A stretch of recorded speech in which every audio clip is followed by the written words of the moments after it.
Hi, everyone. Welcome to the final lecture bite of Astronomy 236. In this, we'll talk about the distant future of matter in the universe and the fate of the universe itself. So, I'm going to start off by giving a disclaimer. A lot of what we're talking about, all of what we're talking about, is very speculative. And the further we go in the future, the more speculative it becomes. In fact, it's almost difficult to even think about these predictions in a scientific way because there's no way for us to test what's going to happen in 10 billion years. We can make all of the theories we want, but we can't test it. So is that even science? But we do have some pretty good educated guesses as to what's going to happen. And we do have the established laws of physics. So we can use what we know or what we think we know, and we can make some guesses about where things are going to go from here. The second thing I want to say is that, for context, the current age of the universe is about 13 to 14 billion years old. And for the most of this lecture, I'm going to be doing a lot of stuff in terms of scientific notation. We talked about this early on in the semester, but the numbers are just going to get so huge. Just like for the Big Bang lecture, when we were talking about 10 to the negative 43 seconds, we're going to be going the opposite direction in this lecture. So instead of saying 13 billion years, I'll often say 10 to the 10 years approximately, because 10 is close to 13. And a lot of what we're doing is so approximate, it won't make a difference anyway. So I'm going to start off with the future of our solar system. We went into a good bit of detail in the last lecture bite about the future of planetary systems throughout our galaxy, but I'll be a little bit more specific here for our own solar system. So the first thing that's going to happen that's going to be generally important to our solar system is that our sun is gradually becoming brighter. As our sun burns more hydrogen to helium, it slowly and slowly gets brighter and hotter and larger. And what the effect of this is that our planet will start to get hotter and warmer as well on timescales of billion years or so. So the way this works is, here's a schematic of our planetary system. Here's the sun, here's Earth's orbit, and the green band here is the habitable zone, while this redder band here is too close to where the star is and will be inhospitable to life because water would boil, and out here it's too cold. As our sun gets brighter, the habitable zone will move outwards, but Earth will stay in the same place. So eventually, in about 1 billion years, Earth will no longer be in the sun's habitable zone, and it will not be a great place for us to live anymore. But that doesn't hold a candle to what's going to happen in about 7 billion years, when the sun becomes a red giant star and starts to engulf the inner part of the solar system. As I said in the last lecture, it's not clear whether Earth will survive this process, but regardless, it's going to be baked by the red giant either as it's engulfed or as it skims its surface. So Earth's not going to be a great place to be in 7 billion years regardless. When it sheds its outer layers, the giant star will become a white dwarf. And we talked about white dwarf planetary systems quite a bit in the last lecture bite. So that will be the end for most of the inner part of the solar system. Mars should survive and the outer planets should survive. So what happens to them then?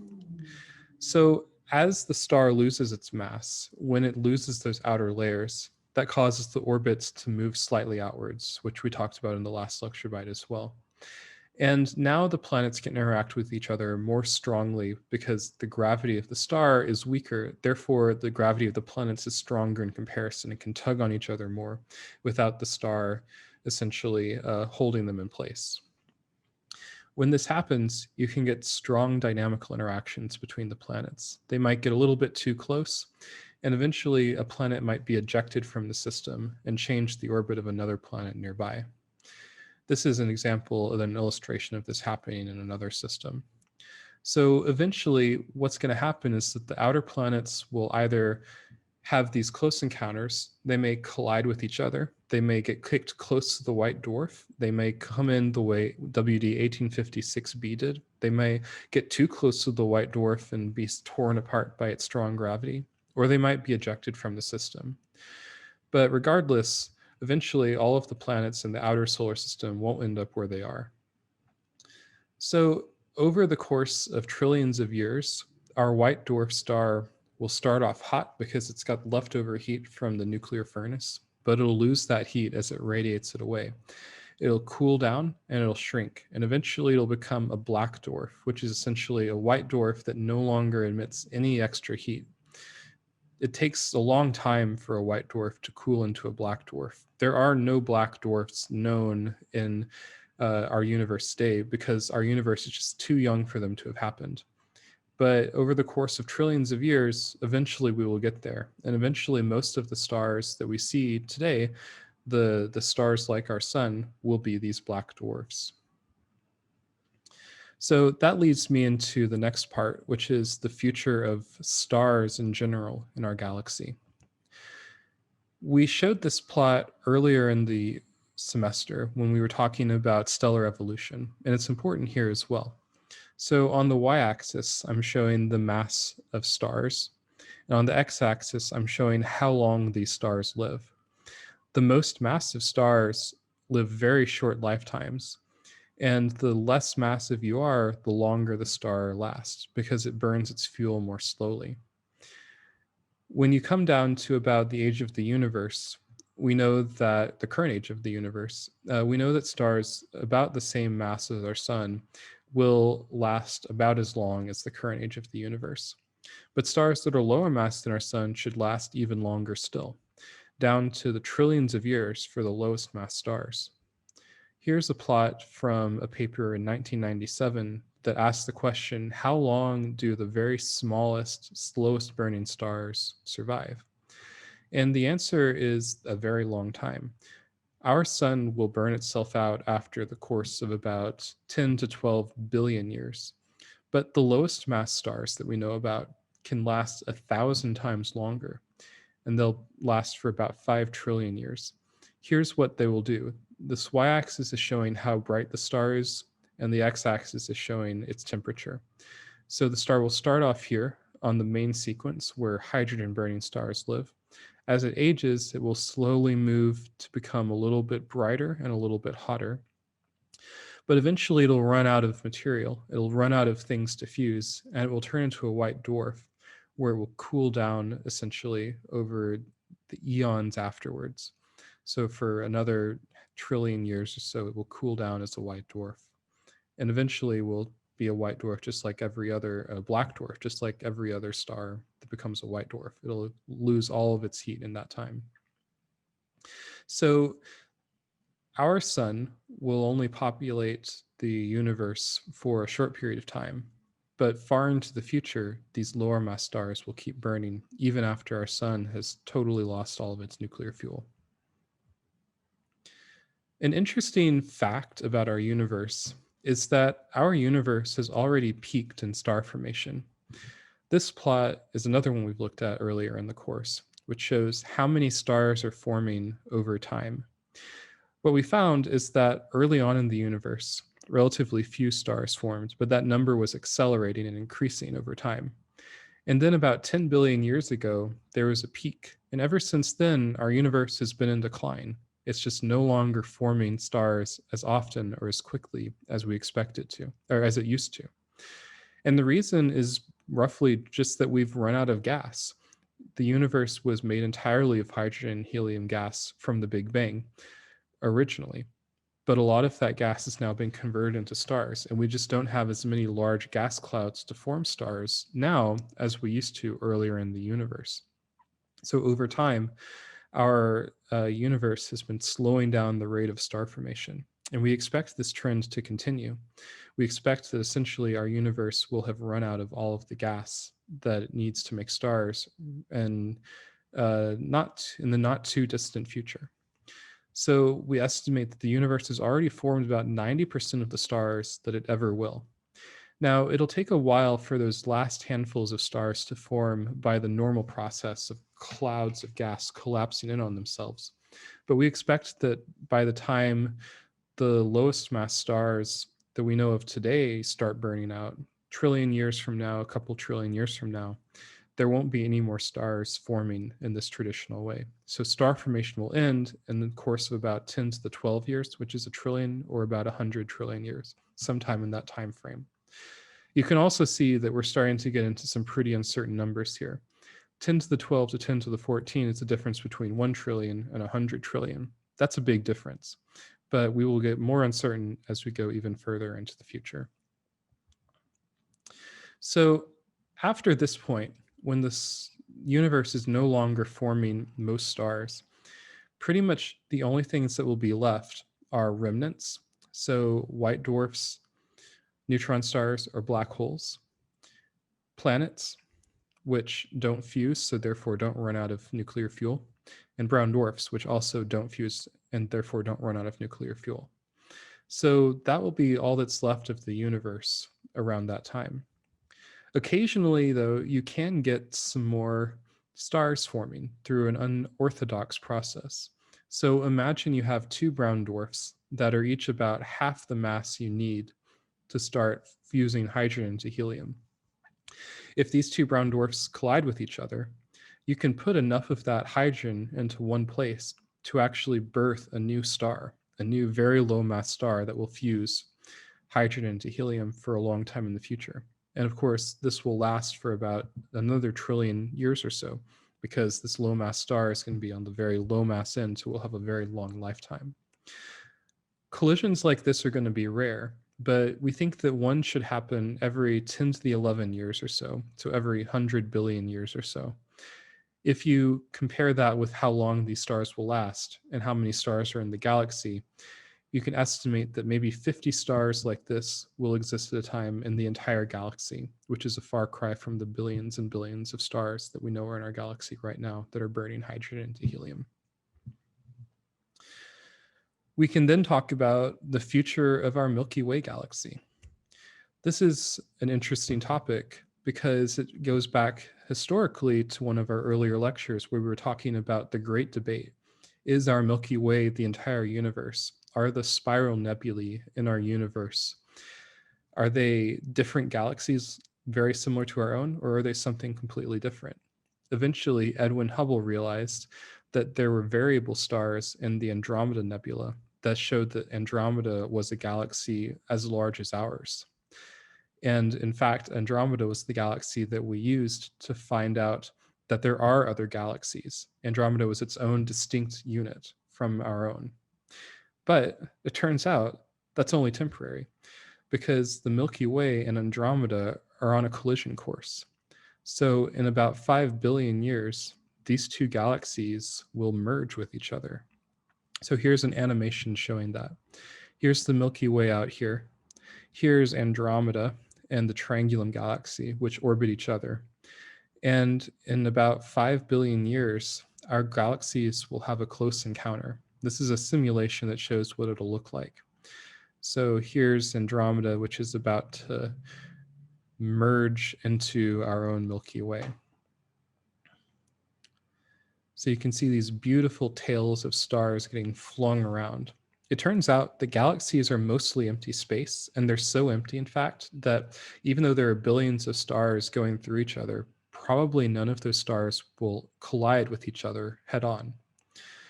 What will instead happen is you'll get some stars that are scattered off, lost into extragalactic space, while the majority of them will be contained into a new megagalaxy called Milkdromeda, which is a very typical clever astronomer name, I think. This process will happen for all of the galaxies in our local group of galaxies eventually. And eventually we will be one large galaxy with all of the nearby neighbors merged together into one giant, big elliptical galaxy that looks like this. That's just been smeared out from all of the collisions between the different galaxies. You'll lose all of your spiral structures that way. Over time, of course, the stars that are in this elliptical galaxy will fade out because they'll no longer have hydrogen and helium to burn into, and it'll be mostly made up of these white dwarfs, neutron star, black hole, brown dwarf, and planet remnants. Eventually, on much longer timescales, now we're talking 10 to the 19 years. So if a trillion is 10 to the 12, that's, 10 million trillion years, close encounters will eject about 90% of these remnants from the galaxy. So you might have two stars that fly by each other really fast, kick each other with their gravity. One of them might be shot outwards fast enough that it leaves this galaxy, and the other one might be shot inwards. The remaining 10% will eventually essentially be subsumed by the supermassive galaxy at the supermassive black hole at the galaxy center. So our galaxy will eventually evaporate in this way. You'll have the stuff that gets sent into the black hole, and then you'll have the stuff that gets ejected out into empty and extragalactic space. So then what happens to these remnants after that? A lot of this depends on whether protons can decay. So we've talked about decaying subatomic particles before in this class, in particular decaying nuclei. But one of the things that's always been constant is that we've never seen a proton decay into something else spontaneously. There are theories of physics that predict that this should happen. In particular, theories of how the different forces unify at very high temperatures like those in the Big Bang. And one of the predictions is that on very long timescales, 10 to the 30 years or so, occasionally a proton will randomly turn into 4 photons after a couple of steps and essentially be vanished. It'll turn into energy and just fly away. We've looked for this in our experiments. This is the Super Kamiokande detector in Japan. What it is, it's a giant pool of water underground with sensors layered all around. So all of these are sensors that look for flashes of light. We want to look for those 4 photons, those 4 particles of light that come off when a proton decays into something else or into nothingness. It turns out that Super Kamiokande has never seen such an event. So these theories that we thought might indicate that protons should decay may actually not. So this is a big uncertainty. We don't know whether protons will decay or not. And it makes a big difference. Because if protons do decay, then eventually all of the protons in white dwarfs and all of the neutrons in neutron stars will go poof and will eventually disappear. All of the brown dwarfs, planets, white dwarfs, and neutron stars in our universe will lose all of their mass to this process on timescales of 10 to the 32 to 10 to the 49 years. I'm not even going to try to put 10 to the 32 and 10 to the 49 into numbers like billions and trillions. It's just too big. What will be interesting is kind of a fun note, is that if a white dwarf is being powered, is eventually being lost to this proton decay, it will produce some light. But instead of producing the light of a star like it used to, it will produce about 400 watts of power, or equivalent to about 4 incandescent light bulbs. So these will be very, very faint. The future of the universe is dark. On the other hand, if protons don't decay, then these white dwarfs will just stay there forever. Eventually, the atoms in the white dwarfs will do other things, though, and they'll eventually just spontaneously fuse into heavier and heavier elements. We've talked about fusion turning on and fusion turning off, but that's a little bit of an oversimplification. There's really no temperature at which fusion turns on. Fusion just happens so slowly at all other temperatures that occasionally it'll happen spontaneously. You just have to be hot enough for it to happen repeatedly, enough for it to cause it to be a star, for it to turn on the way we normally say. So over the eons of time, these white dwarfs, all of the atoms in the white dwarfs, typically carbon, oxygen, neon, will continue fusing into heavier and heavier elements until they get to iron 56. Iron 56, of course, is the peak of that curve. You can no longer get any more energy out of fusing once you go beyond iron 56. So they'll stop, and you'll have these iron white dwarfs instead of carbon and oxygen white dwarfs. So the result of this is a little bit surprising. It turns out that there are more electrons in something made out of carbon and oxygen than there are in something made out of iron. And the reason is iron 56 has more protons and neutrons per electron. So some of those electrons that were originally in the white dwarf turned into neutrons when they reacted with protons. So the total number of electrons is less. Now, recall that white dwarfs are held up by electron degeneracy pressure. Essentially, electrons don't want to be on top of each other. So if you have fewer electrons, that weakens this electron degeneracy pressure. And in some cases, gravity will now win. Gravity will now collapse this white dwarf down and result in a supernova in the far, far future. And when I say far future, in this case, I mean really far, 10 to the 1,500 years, 10 to the 1,500 years, an inconceivably large number, an inconceivably long amount of time from now. These will potentially be some of the last bright events in the universe. All right, let's talk about black holes.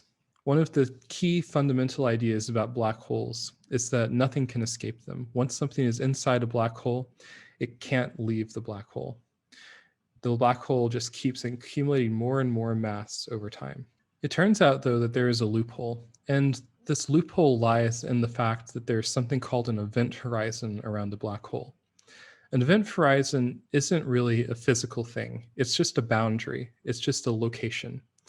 But anything inside the event horizon is inexorably trapped by the gravity of the black hole, even light.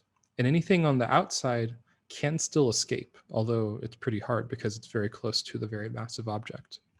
So I'm going to zoom in on the event horizon here. On the outside of the event horizon, anything out here can escape into normal space and avoid being eaten by the black hole. Anything inside of here is trapped forever. The key here is that occasionally, due to quantum mechanics, pairs of particles are created from nothing. So here's a pair of a proton and an antiproton.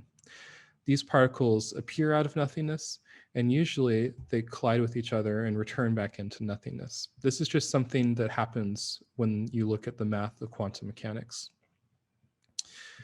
Sometimes they will do this on the outside of the event horizon. Sometimes they will do this on the inside of the event horizon. But sometimes, importantly, they will straddle the event horizon when they do that. When this happens, one of those particles will stay trapped inside the black hole, but the other one can escape. So particles can actually essentially leave the black hole when they do this. When this happens, it takes mass and energy away from the black hole. So over time, these black holes which glow and emit particles, this is a process called Hawking radiation after Stephen Hawking, who figured it out. Black holes should evaporate on very long timescales in terms of 10 to the 65 years for very small black holes, the size of the sun, and black holes that are really massive, like supermassive black holes, 10 to the 110 years or so. So that's the fate of all of the remnants and all of the stuff in the universe. But what about the universe itself? We talked about this in our dark matter and dark energy lecture, which is what happens when the universe expands. When you expand the universe, will it go out and then come back in because there's enough gravity to bring it back in and have it collapse back in on itself? Or when the universe expands, we'll just keep expanding forever because it has enough energy to leave, essentially. When we looked for evidence to figure out which of these two were the case, scientists were very surprised to learn that instead of the universe slowing down in its expansion, as you would expect if it were being pulled back by gravity, it was expanding as if there was another anti-gravity-like force, which we call dark energy. So dark energy is this anti-gravity, and we don't know what it is, which makes it really hard for us to know what's going to happen in the future of our universe. We think that dark energy now matches what Einstein called the cosmological constant, this constant amount of energy, this constant amount of pressure in all space. As space expands, there becomes more and more of this energy or this pressure. So the larger space gets, the harder it gets pushed by anti-gravity and the faster it expands. This is essentially a runaway process, an exponential growth. And the result of this if dark energy is what we think it is this cosmological constant, is that eventually everything, galaxies, white dwarfs that have been shot out from galaxies, will become isolated. Space will expand faster than the speed of light. So essentially, these objects will outrun light and you'll lose sight of everything that you originally could see. You'll essentially become isolated in your own observable universe where you're the only inhabitant. This is perhaps a better ending scenario for the universe than if dark energy is stronger than it appears. It's possible, based on our observations, and we don't have a theory to understand what dark energy is, that dark energy is slightly stronger than that.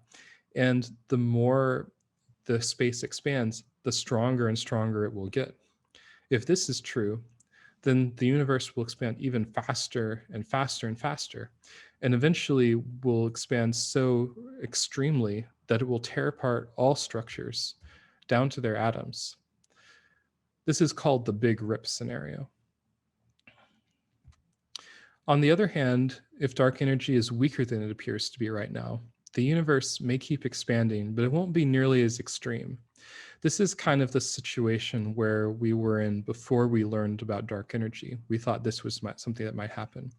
You'll still be able to see other galaxies, and they'll be within your observable universe because you won't be expanding away from them faster than the speed of light. But it'll still be very dark because all of these galaxies will have burnt out all of their stars, essentially. If dark energy is way weaker than it appears, it's possible that the expansion of the universe will slow down enough that it starts collapsing back in on itself. And this is something we call the Big Crunch. So instead of expanding forever, the universe would then have a finite endpoint in which everything comes back and eventually comes back to a single point, just like the Big Bang. So here's a summary of all of these events that I've showed. Earth will leave the habitable zone in about 1 billion years. In 5 billion years, the Milky Way and Andromeda will collide. 10 billion years, the sun will run out of fuel and become a white dwarf. The soonest possible end to the universe, based on current observational data, is in about 25 billion years, so we don't have to worry about that in the near future. If this doesn't happen, if the universe keeps expanding, then the sun will eventually cool into a black dwarf. The last stars will burn out of fuel. The last stars will form. The last stars that are existing today will burn out of fuel. Then the last stars that will ever form in the usual way from collapsing clouds of gas will form. Eventually, stars will be ejected from the galaxy on timescales of 10 to the 19 years. Eventually, white dwarfs and neutron stars may evaporate if protons decay. If not, then much later they will explode, a few of the white dwarfs will. And the black holes in existence today will evaporate on timescales of 10 to the 65 to 10 to 110 years. So it's a bleak looking future, but it's a fun exercise to think about what's going to happen. A far more near-term thing to think about, though, is the end of Astronomy 236, which will happen in about 10 to the minus 2 to 10 to the minus 1 years. So I wanted to thank you all for paying attention to the lectures this year. It was a weird semester, of course. I wish I could have gotten to interact with you more in person, but I enjoyed reading all of your weekly writing reflections, and I'm enjoying reading all of your papers.